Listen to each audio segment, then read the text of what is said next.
तो भगवान श्री श्याम सुंदर का मुख मलिन है, उदास है।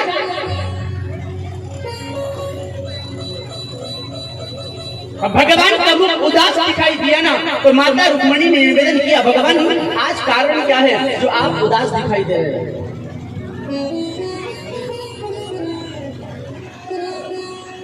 आपके चेहरे पर उदासी शोभा नहीं देती, कारण क्या है आपकी उदासी का? तो भगवान श्री श्याम सुंदर ने निवेदन किया, हे रुक्मणी, मैं आपको क्या बतलाऊं? भगवान श्री श्याम सुंदर लेटे हुए हैं और लेटे लेटे भगवान श्री श्याम सुंदर ने एक नाटक किया कि आज रुक्मणी को राधा नाम की महिमा बतला ही देना चाहिए। तो भगवान ने क्या किया, एक करवट ली। हरि हरि। राधेश्याम जी विश्वकर्मा शीघ्रतापूर्वक शिव मंदिर पर पहुंचे। राधेश्याम जी विश्वकर्मा।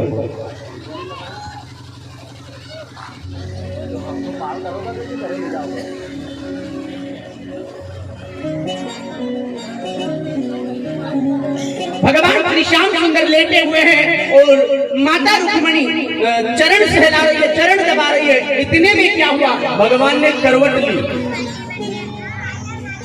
भगवान ने जैसे ही करवट ली ना, तो करवट लेते ही भगवान ने राधा रानी का नाम लिया, हे राधे। माता रुक्मणी के मन में विचार आया, ये राधा कौन है जिसे कृष्ण स्वप्न में भी नहीं भूलते? अहो राधे ठीक कहा प्रभु ने, रुक्मणी के और बीड़ा नहीं स्वप्न में भूलते हो जिसको, अति ईर्षा भरी वो पीड़ा।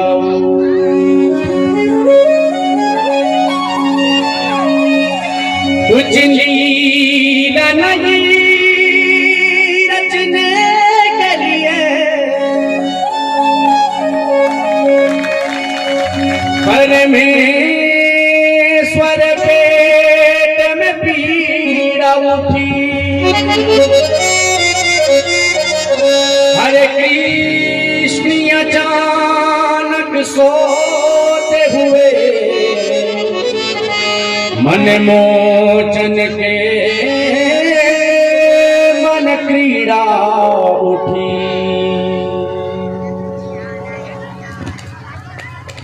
भगवान श्री श्याम सुंदर लेटे हुए करवट ली, राधा का नाम लिया ना, तो रुक्मणी ने विचार किया, ये राधा कौन है?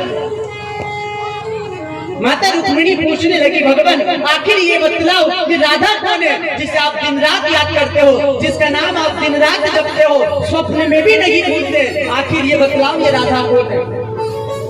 माता रुक्मणी ने इतना पूछा, इतने में मेरे भगवान के मन में विचार आया, अब अच्छा समय है नाटक करने का। भगवान ने इतने में क्या किया, हरे कृष्ण अचानक सोते हुए, परमेश्वर पेट में पीड़ा उठी। हरी रुक्मणी, बाद में बात करना, मेरे पेट में बड़ी जोर से दर्द हो रहा है, पीड़ा हो रही है। भगवान के पेट में कोई पीड़ा नहीं हो रही है, केवल भगवान राधा की महिमा बतलाने के लिए, ये नाटक करने के लिए, एक लीला रचने के लिए मन में विचार कर करके रुक्मणी को कहते, रुक्मणी आज मेरे पेट में बड़ी जोड़ की पीड़ा हो रही है, तो ऐसा कर किसी डॉक्टर को, किसी वैद्य को बुला। अब भगवान के पेट में पीड़ा होने लगी ना, तो माता रुक्मणी जोड़ लगाई, किसी वैद्य को बुला करके लाई। सारे महल में सूचना हो गई कि भगवान द्वारिकाधीश का पेट दर्द कर रहा है। तो सारी रानियां, सारी पटरानियां, सारे बेटा बेटी आजू बाजू आस पास आकर के खड़े हुए। क्या हुआ, आज भगवान के पेट में पीड़ा किस कारण? वैद्य जी आए ना, तो वैद्य ने हाथ देख करके कहा, देखा? बोले कोई पेट नहीं दुख रहा, लेकिन मैं कह दूं कि पेट नहीं दुख रहा, तो क्या भगवान द्वारिकाधीश झूठ बोलते हैं? तो वैद्य ने भी कह दिया, बोले अरे भगवान को बड़ी जोर का दर्द हो रहा है, कोई उपचार करो, इसका इलाज मेरे पास नहीं है। भगवान ने कहा रुक्मिणी जल्दी कोई उपाय करो, मुझसे सहन नहीं होता।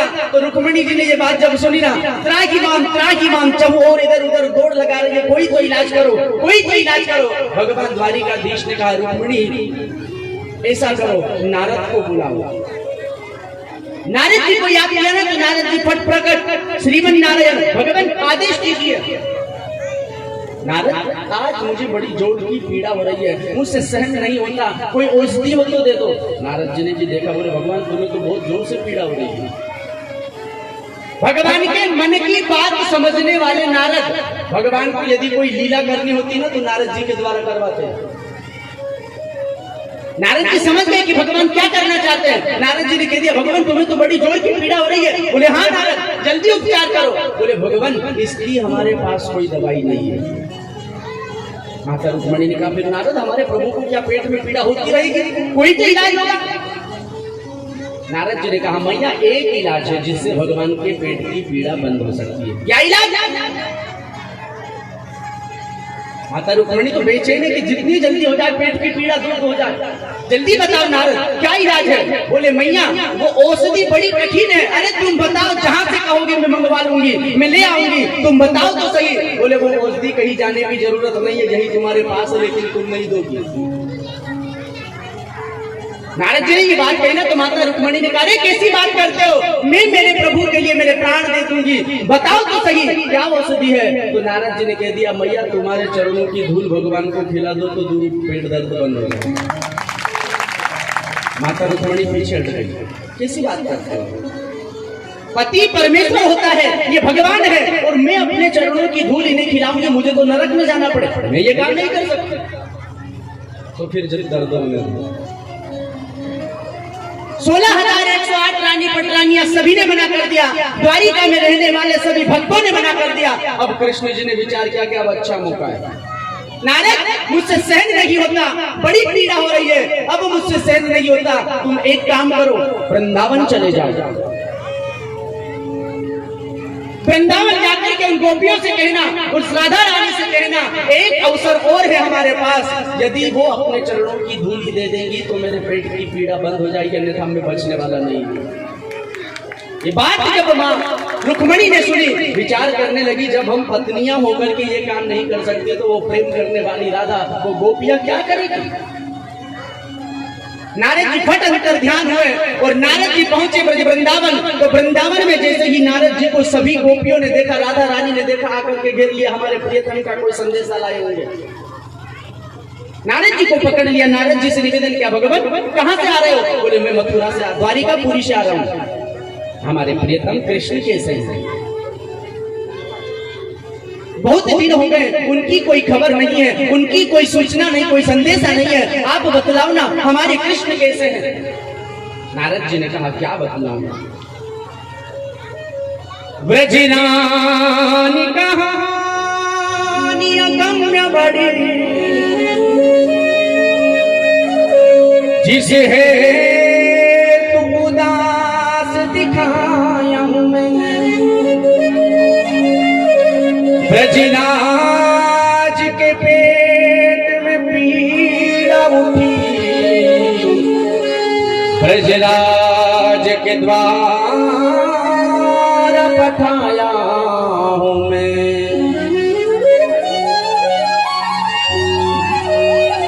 पग धो कर भक्त पिलाए कोई, सब रोग मिटे समझाया हूं मैं, अतः दीजिए आप दया करके चरणामृत ले को आया हूं मैं। नारद जी ने जब ये बात कही ना कि बड़ी जोर से दर्द है और कोई भक्त यदि अपने चरणों की धूल दे दे या अपने चरणों को धूल करके जल दे दे तो ही पेट की पीड़ा बंद हो सकती है, ऐसा मुझे बतलाया है, इसलिए मैं चरण की धूल लेने आया हूं। राधे तेरे चरणों की गर धूल जो मिल जाए, सच कहता हूँ मेरी तकदीर बदल जा।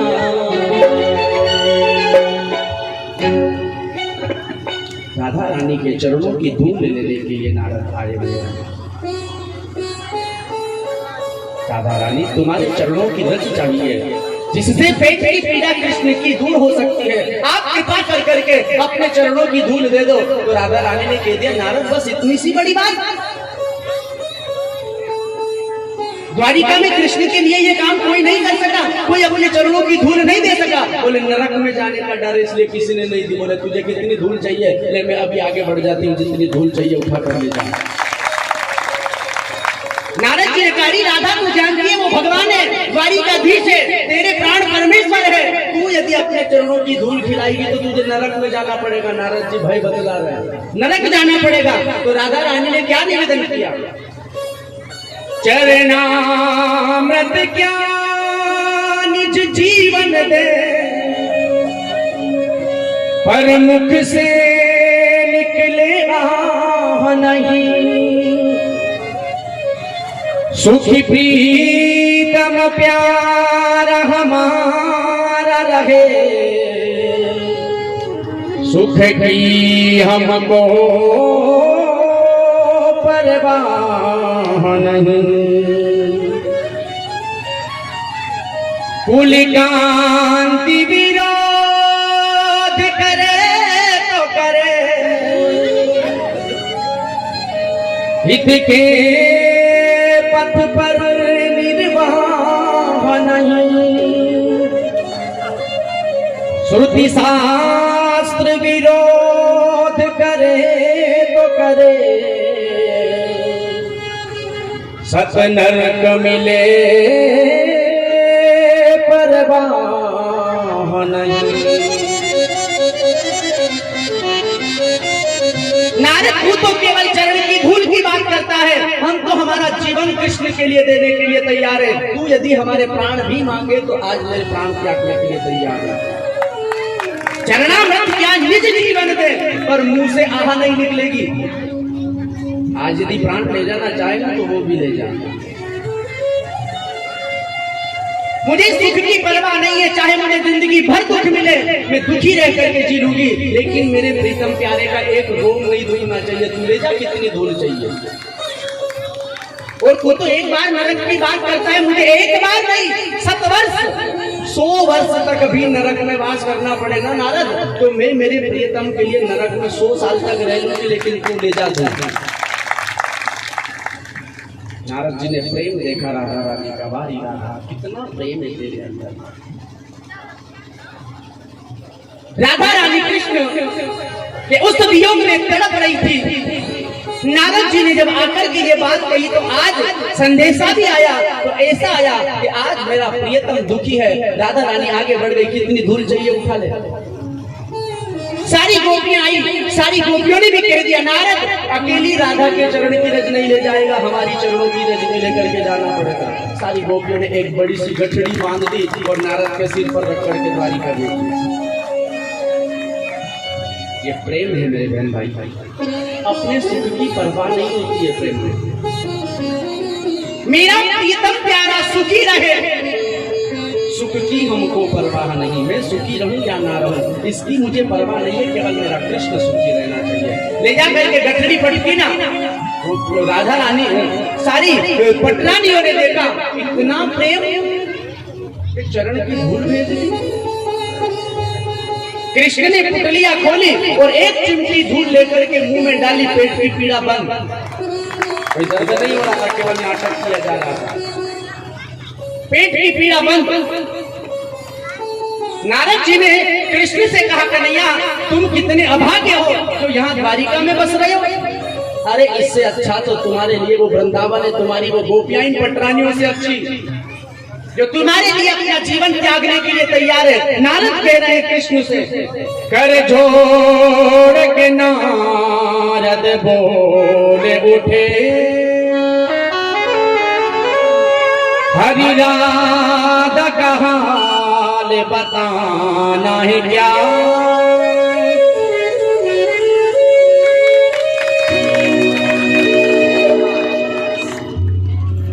तन में बस अस्तियां से रही, पटभूषण का पहनाना व्रतम। कन्हैया, तुम तो यहाँ चैन से जी रहे हो, तुम्हारी राधा वहाँ तुम्हारे वियोग में रो रही है, तुम्हारे वियोग में तड़प रही है, और तुम यहाँ चैन से जी रहे हो। अरे क्या बताऊं, तन में अस्थियां शेष रही, बस हड्डियां बची है, वहाँ आभूषण भी पहनाओ तो शोभा नहीं देता। ऐसी स्थिति राधा की तेरे वियोग में हो रही है। नारद कह रहे हैं, हरे कृष्ण स्नेह समीप नहीं,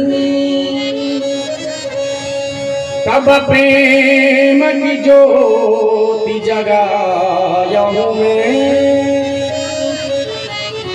हम तो कहते ब्रज को तज कर,